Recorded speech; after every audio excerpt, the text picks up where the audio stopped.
ফ্রান্সের রাজধানী প্যারিস, যে শহর একসময় ছিল প্রেম, শিল্প ও স্বাধীনতার প্রতীক, আজ সেখানে বাতাসে ভাসছে অনিশ্চয়তা আর উত্তেজনার গন্ধ।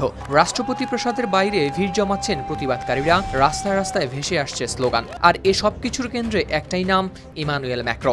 ফ্রান্স আজ এক নজিরবিহীন রাজনৈতিক সংকটে।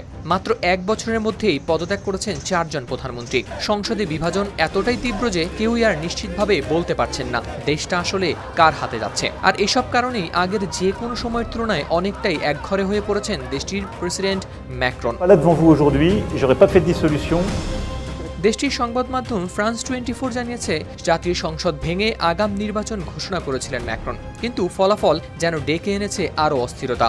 নতুন সংসদ আগের চেয়েও আরও বেশি বিভক্ত, আর জনগণের আস্থাও ভেঙে পড়েছে কাচের মতো।